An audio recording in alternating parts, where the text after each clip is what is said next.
Hello, everyone. It's the professor here. Before we start the program, I want to put out a plug for one of my favorite history podcasts. It's called History Dweebs, a lighthearted look at the dark side of history, and it's produced by my friend and excellent buzzkiller Tim Scott. With his co-hosts, he really has fun looking at some relatively little-known aspects of history.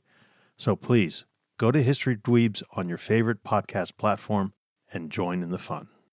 And now on to the show.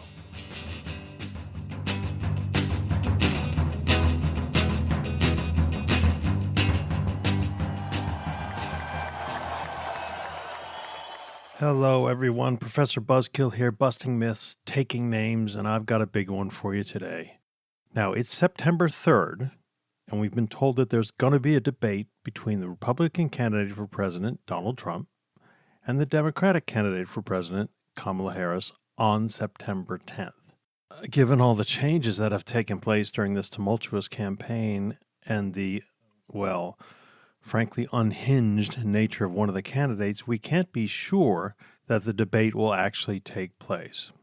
But I know what will take place. The media will bring up the legend that the public thought Richard Nixon appeared pale and frail during the 1960 presidential debate while his challenger, John Kennedy, was tanned and healthy. This story has usually been taken as absolute fact in American culture for 60 years. It's largely a myth.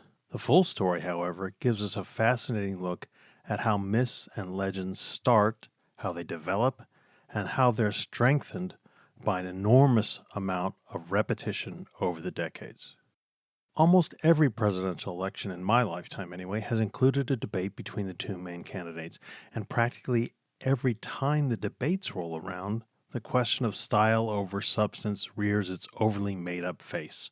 Do the debates inform voters about the candidates' stands on issues of the day, or are they just beauty contests to see who looks more presidential?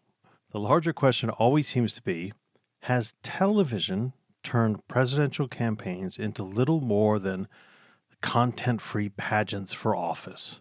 And nearly every time the style over substance in the media age issue comes up, commentators point to the Kennedy-Nixon debates during the election of 1960 as the historic start of that process. Here's the standard story that's been taken granted for, as I say, over 60 years. Democrat John Kennedy and Republican Richard Nixon were both young World War II Navy veterans who had served in Congress since 1947. Further, Nixon had been vice president under Eisenhower since 1953, and they met in the first ever presidential debate on September 26, 1960 in Chicago. American networks televised it nationwide. JFK appeared healthy, handsome, well-dressed, and gave confident and articulate answers to the debate questions. Nixon, on the other hand, looked haggard, sweaty, awkward, and was plagued by 5 o'clock shadow. The differences in appearance apparently swamped the differences in the candidates' policy positions in the mind of television viewers, and Kennedy was thought to have won the debates because he projected a much better image. In fact, so the story goes, those who listened to the debate on radio thought that Nixon had won because his answers were more substantial. That is, the radio listeners weren't biased by Kennedy's better visual appearance. Well, there are so many problems with this commonly held interpretation of those debates that it's almost difficult to know where to start. But let me begin by saying it's not surprising that this myth has become so strongly attached to American historical consciousness. It's been repeated and published, as I've said, almost constantly over the decades, and regularly appears in the history textbooks that we've all read in school. So you've heard it from sources that are generally considered solid and legitimate, and it's no wonder that it's become part of our political DNA. But the actual evidence for the Nixon lost the debates because he looked so bad argument is so shaky that it hasn't stood up even to the most basic scrutiny. And the scholarly research done by Professor David Greenberg at Rutgers University, Professor James Druckmann at Northwestern University, and many, many others has indeed scrutinized it further. Taken together, these studies by high-level professors have shown that the 1960 opinion polls of TV and radio audiences that were the basis of this, image is everything conclusion were fatally flawed. In fact, the radio poll was amateurish. Further, all the legitimate research done on the debates has proved that the Kennedy won because he looked good and Nixon looked bad conclusion is so vastly overstated that it should be considered a myth. Now let's get down to the details of what happened. The Kennedy and Nixon campaigns had agreed to a series of 4 debates during the 1960 election. These were the first presidential debates in American history. And by the way, lots of people think that the famous Lincoln-Douglas debates in 1850 were presidential, but they weren't. They were for the office of senator from Illinois, not president. So the Kennedy-Nixon ones were the first. The first Kennedy-Nixon debate on September 26 was the most famous, attracted the largest audience, and was the origin of the myth about appearance influencing voters. Nixon, you see, had recently gotten out of the hospital where he'd been laid up for 2 weeks for a knee injury that had become infected.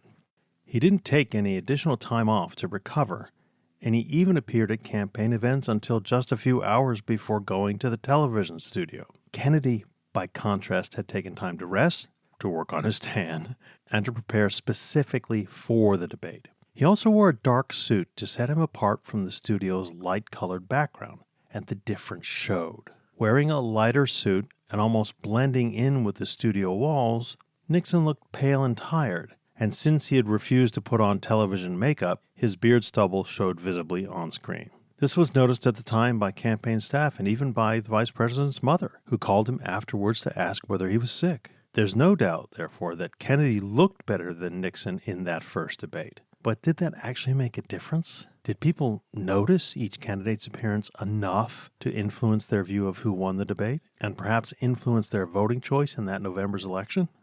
Naturally, public opinion polls were taken after the debate, but they were rife with problems. In the first place, although opinion polls had been around for a while, they didn't have anything like the methodological rigor that major polls nowadays do. Nor did many of the polling organizations think carefully about factors that are now essential before pollsters even began asking voters for their opinions. These factors included the geographic areas of those polled and pre-debate preferences in terms of party or religion. Further, almost all of the polling organizations did not ask respondents whether they had watched the debate on television or listened to it on the radio.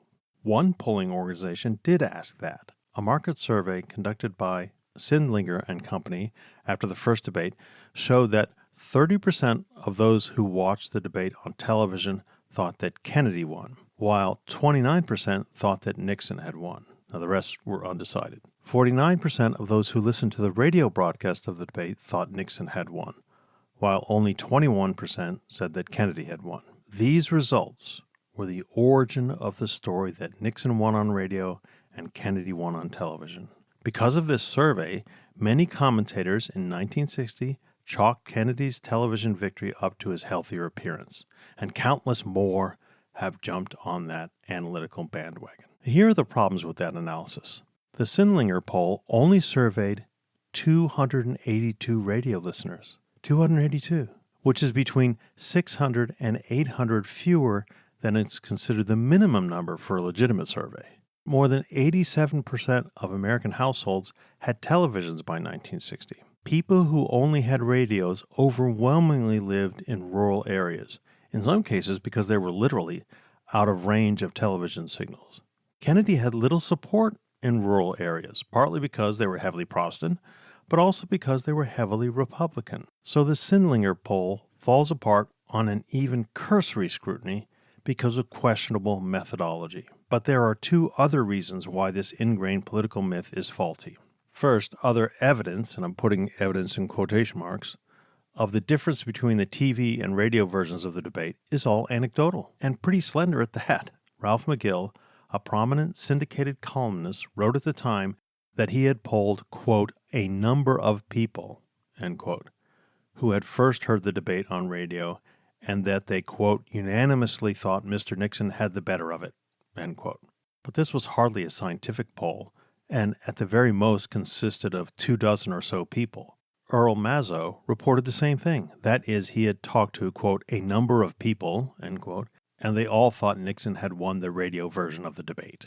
But the main reason we all believe this is because of the work of journalist and popular historian Theodore H. White. White's genius was to realize that presidential elections provided great opportunities to analyze American culture and history in the making.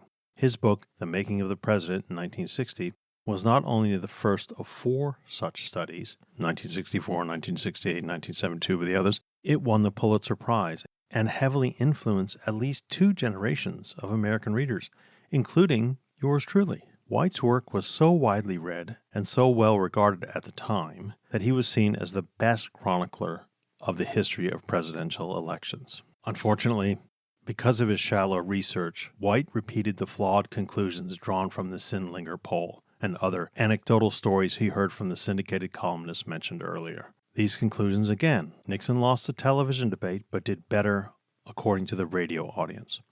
He wrote these conclusions as history, and people read and accepted them as history. White didn't provide footnotes or citations to the surveys he mentioned or to the columnists whose interpretation he used. Therefore, subsequent scholars could not scrutinize his opinion survey conclusions. But since the Sindlinger poll was the only one that, quote, found, unquote, a difference between TV viewers and radio listeners, it's safe to conclude that that's where White got his numbers. And I can't stress this enough, those Sindlinger numbers are analytically and historically worthless. Once Theodore White's book became more or less the standard account of the 1960 election, the faulty story of Kennedy's image winning the TV debate and Nixon's substance winning the radio debate became gospel. And Buzzkill Institute researchers fear that it will be repeated as gospel forever. And we worry that it will continue to influence how candidates prepare for debates and how future presidential debates are staged. Now, there's been enough, probably too much, media commentary about how attractive Kamala Harris is, and Trump's excessive makeup has been the subject of media attention and social media ridicule since 2016. We need to act like grown-ups and stop this. We also need to insist that the media stop treating its viewers like children. Americans must evaluate their candidates on substantive matters. That is, presuming that each candidate presents substantive policies. Well, now that you know the truth, let's not allow this myth to continue as fact when it's brought up a zillion times before and during the next presidential debate. Talk to you next week.